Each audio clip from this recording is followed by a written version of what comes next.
نصلي على رسوله الكريم أما بعد فأعوذ بالله من الشيطان الرجيم بسم الله الرحمن الرحيم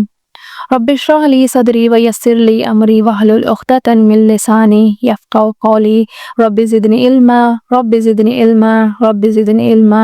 آمین یا رب۔ السلام علیکم ورحمۃ اللہ وبرکاتہ۔ تو میری پیاری بہنوں، امید کرتی ہوں آپ سب ایمان کی بہترین حالت میں ہوں گی، اور اللہ نے ہم سب کو یہ توفیق دی ہے کہ ہم اللہ کے کلام کو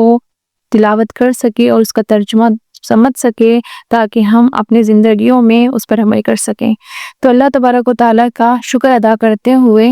چلیے آگے کی آیتوں کا ترجمہ دیکھتے ہیں۔ تو ہم نے پچھلے کلاس میں آیت نمبر 9 سے لے کے 14 تک کا ترجمہ ہم نے سمجھا ہے، تو آج ہم سمجھنے والے ہیں آیت نمبر 15 سے لے کے۔ آیت نمبر 15 دیکھتے ہیں۔ بسم اللہ الرحمن الرحیم۔ وَجَعَلُوا لَهُ مِنْ عِبَادِهِ جُزْءًا إِنَّ الْإِنسَانَ لَكَفُورٌ مُبِينٌ۔ اس آیت نمبر 15 کا ترجمہ ہے، اللہ تعالیٰ فرماتے ہیں کہ اور ان مشرک لوگوں نے یہ بات بنائی کہ اللہ کا خود اس کے بندوں میں سے کوئی جز ہے۔ حقیقت یہ ہے کہ انسان کھلم کھلا ناشکرا ہے۔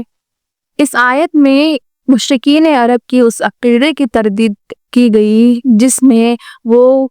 یہ کہتے تھے کہ اللہ تعالیٰ کی بیٹیاں ہیں، جو فرشتے ہیں وہ اللہ تعالیٰ کی بیٹی ہیں۔ یہاں سے ان کے اس عقیدے کی تردید کی جا رہی ہے، اور اس کے خلاف 4 دلیلیں ہمیں آگے کی آیتوں میں پیش کی جا رہی ہیں، یعنی آیت نمبر 16 سے لے کے آیت نمبر 21 تک۔ یہ کہ اللہ تعالیٰ کے لیے کوئی اولاد ہونا ناممکن ہے، یعنی پہلی دلیل یہ ہے کہ اللہ تبارک و تعالیٰ واحد ہستی ہے، تو ان کی کوئی اولاد ہونا بالکل یعنی ناممکن ہے، اس لیے کہ اولاد ماں باپ کا جز ہوتی ہے، کیونکہ وہ ان کے نطفے سے پیدا ہوتی ہے، اور اللہ تعالیٰ کا کوئی جز نہیں ہو سکتا، وہ ہر قسم کے اجزاء سے پاک ہے، لہٰذا اس کی کوئی اولاد نہیں ہو سکتی۔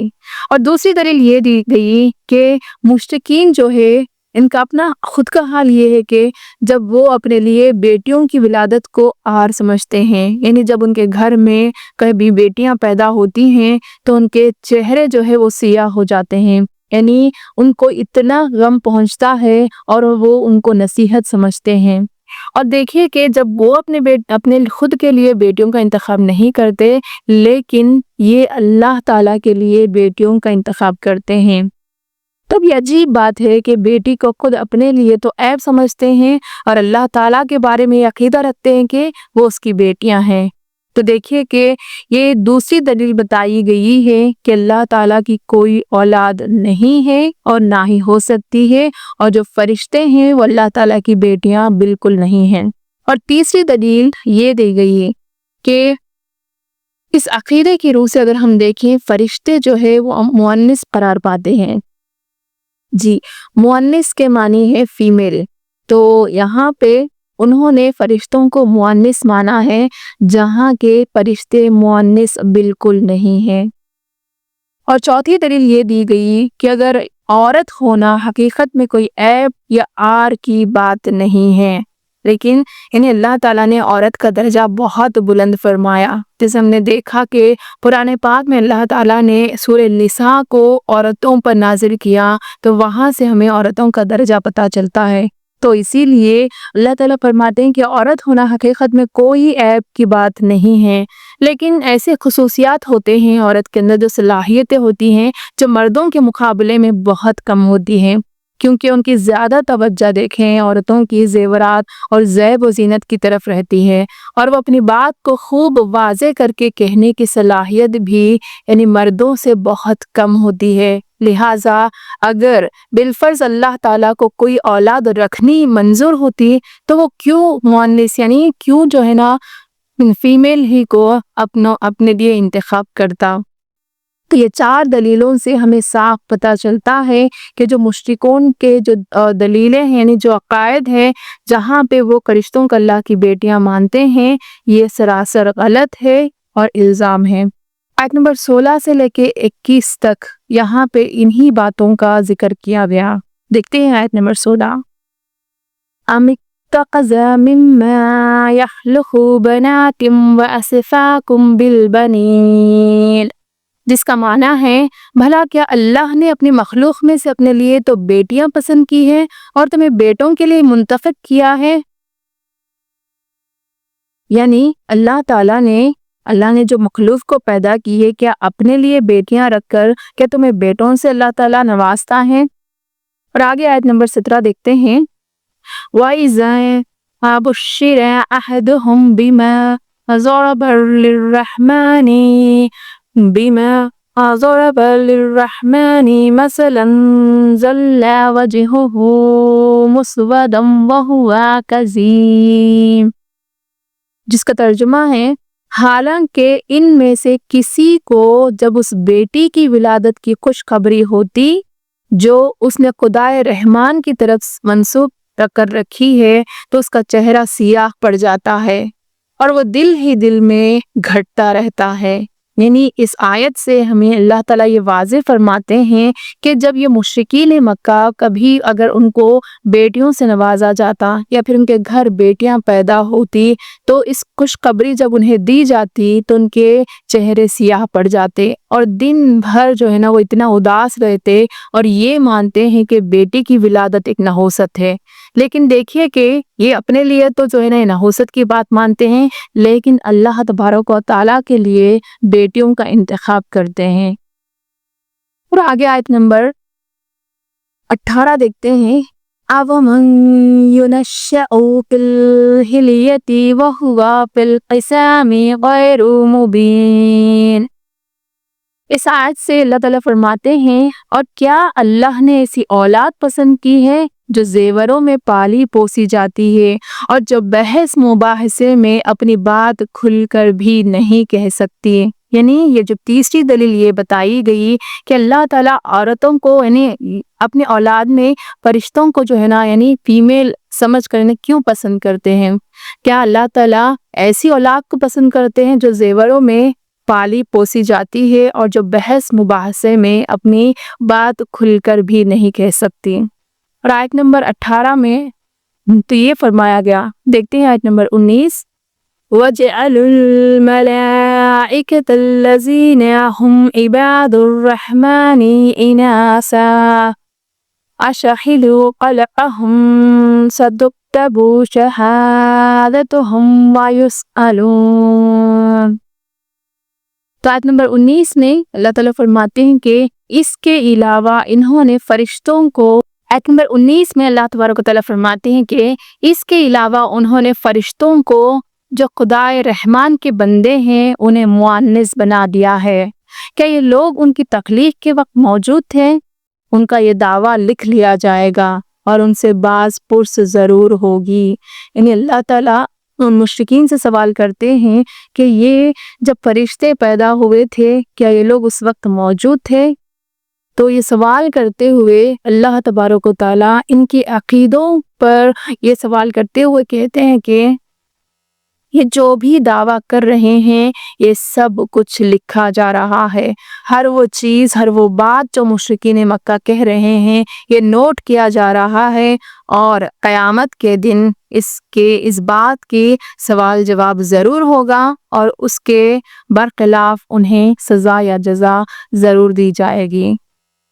اور آگے آیت نمبر 20 میں اللہ تعالیٰ فرماتے ہیں کہ وَقَالُوا لَوْ شَاءَ الرَّحْمَنُ مَا عَبَدْنَاهُمْ مَا لَهُمْ بِذَلِكَ مِنْ عِلْمٍ إِنْ هُمْ إِلَّا يَخْرُصُونَ، جس کا ترجمہ ہے، اور یہ کہتے ہیں کہ اگر یہ خدائے رحمان چاہتا تو ہم ان فرشتوں کی عبادت نہ کرتے،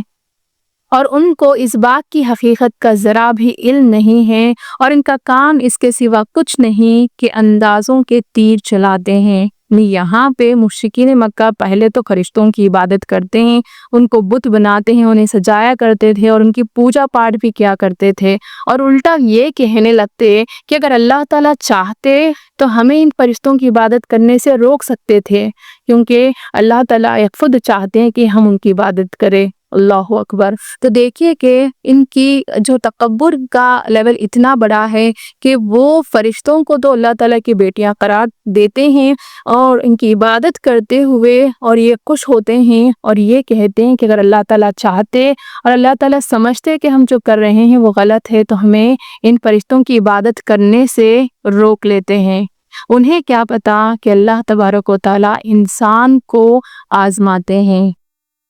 اللہ اکبر۔ اور آگے آیت نمبر 21 دیکھتے ہیں، ام آتیناہم کتابا من قبلہ فہم بہ مستمسکون، جس کا ترجمہ ہے بھلا کیا ہم نے انہیں اس سے پہلے کوئی کتاب دی تھی جسے یہ تھامے بیٹھے ہیں؟ یعنی جن فرشتوں کو یہ اللہ تعالیٰ کے بیٹیاں قرار دیتے ہیں، کیا یہ بات، یہ دلیل کیا کسی آسمانی کتاب میں موجود ہے؟ کیا وہاں لکھی ہوئی ہے؟ ان اللہ تعالیٰ ہم سے سوال کرتے ہیں۔ تو اللہ تعالیٰ کے بارے میں کوئی عقیدہ یا تو اس وقت رکھا جا سکتا ہے جب وہ ہر عقل والے انسان کے لیے بالکل بدیہی طور پر واضح ہو، یا پھر خود اللہ تعالیٰ نے کسی آسمانی کتاب کے ذریعے اس کی وضاحت فرمائی ہو۔ یعنی اللہ کے بارے میں ہم جو بھی عقیدہ رکھیں یا تو ہمیں کسی پیغمبر نے بتائی ہوگی یا پھر اللہ تعالیٰ کی نازل کی گئی کسی کتاب میں موجود ہوگی، تو اس کے بعد ہی ہم یہ عقیدہ رکھ سکتے ہیں۔ لیکن مشرکین کے عقیدوں کی دونوں طرح کوئی بنیاد نہیں ہے، نہ ہی کسی نے انہیں واضح طور پر یعنی اللہ تعالیٰ نے انہیں بتایا ہے یا کسی آسمانی کتاب میں یہ موجود ہے۔ تو ان کی جو دلیلیں ہیں، جو عقیدے ہیں، ان کی کوئی بنیاد بالکل نہیں ہے۔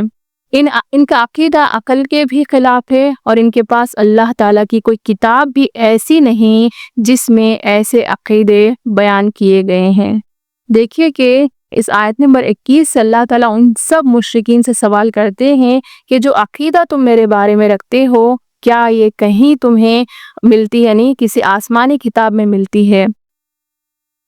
تو اس کا جواب یہ ہے، آیت نمبر 22 میں اللہ تعالیٰ فرماتے ہیں،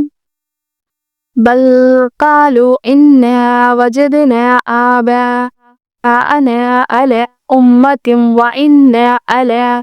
آثارہم مہتدون۔ آیت نمبر 12 میں اللہ تعالیٰ فرماتے ہیں اس سوال کا جواب نہیں، بلکہ ان کا کہنا یہ ہے کہ ہم نے اپنے باپ داداؤں کو ایک طریقے پر پایا ہے اور ہم انہی کے نقش قدم کے مطابق ٹھیک ٹھیک راستے پر جا رہے ہیں۔ دیکھیے کہ پہلے تو یعنی یہ جو عقائد رکھتے ہیں اس کی کوئی دلیل نہیں ہے۔ جب ان سے سوال کیا جاتا ہے کہ جو عقیدے تم رکھتے ہو یہ کہیں آسمانی کتاب میں درج ہے، کہیں موجود ہے، تو ہمیں دلیل دکھاؤ۔ تو مشرکین کا جواب کیا ہے کہ نہیں، یہ دلیلیں یعنی کہیں بھی موجود نہیں ہیں اور نہ ہی کسی آسمانی کتاب میں لکھی گئی ہے، بلکہ ہم اپنے باپ داداؤں کے طریقوں پر عمل کرتے ہیں اور ہم انہی کے نقش قدم پر چلتے ہیں۔ اللہ اکبر۔ تو دیکھیے کہ یہاں پہ جو مشرکین کے عقیدے ہیں کہ وہ جو ہے نا اپنے باپ داداؤں کے طریقوں پر چلتے ہیں اور اسی پر اڑے رہے ہیں۔ جب ان کے سامنے یعنی خود پیغمبر آئے ہیں اور ان کو یہ بتاتے ہیں کہ صرف ایک اللہ کی عبادت کرو، اور اللہ نے اپنے کتابوں کے ذریعے بھی یہ پیغام پہنچایا، اتنے سارے دلیلوں کے باوجود یہ اتنے اندھے ہیں کہ کہتے ہیں کہ ہم اپنے باپ داداؤں کو اس طریقے پر پایا، ہر انہی کے نقش قدم پر چل رہے ہیں۔ اور آگے آیت نمبر 23 میں اللہ تعالیٰ فرماتے ہیں کہ وَكَذَلِكَ مَا أَرْسَلْنَا مِن قَبْلِكَ فِي قَرْيَةٍ مِّن نَذِيرٍ إِلَّا قَالَ مُسْرَفُوهَا إِنَّا وَجَدْنَا آبَاءَنَا عَلَى أُمَّةٍ وَإِنَّا عَلَى آثَارِهِمْ مُهْتَدُونَ۔ یعنی آیت نمبر 23 ہے اللہ تعالیٰ فرماتے ہیں کہ اے پیغمبر، ہم نے تم سے پہلے جب بھی کسی بستی میں کوئی خبردار کرنے والا پیغمبر بھیجا تو وہاں کے دولت مند لوگوں نے یہی کہا کہ ہم نے اپنے باپ داداؤں کو ایک طریقے پر پایا ہے اور ہم انہی کے نقش قدم کے پیچھے چل رہے ہیں۔ تو یہاں پہ جو مشرکین مکہ جو جواب دے رہے ہیں، تو اس جواب میں اللہ تعالیٰ پیغمبر محمد صلی اللہ علیہ وسلم کو تسلی دیتے ہوئے یہ کہتے ہیں کہ ہم نے تم سے پہلے اس دنیا میں بہت سارے انبیاء کرام کو بھیجا، بہت سارے پیغمبروں کو بھیجا، تو جب وہ پیغام لے کر اللہ تعالیٰ کا جاتے ہیں تو وہاں کے جو دولت مند لوگ ہوتے ہیں وہ بس یہی کہتے ہیں کہ ہم جو ہے اپنے باپ داداؤں کے جو طریقہ ہے ہم اس پر ہی عمل کریں گے اور ان کے ہی نقش قدم کے پیچھے ہم چل رہے ہیں۔ اس بات کے جواب میں محمد صلی اللہ علیہ وسلم نے کیا کہا، دیکھتے ہیں آیت نمبر 24 میں۔ قَالَ أَوَلَوْ جِئْتُكُمْ بِأَهْدَىٰ مِمَّا وَجَدتُّمْ عَلَيْهِ آبَاءَكُمْ قَالُوا إِنَّا بِمَا أُرْسِلْتُمْ بِهِ كَافِرُونَ۔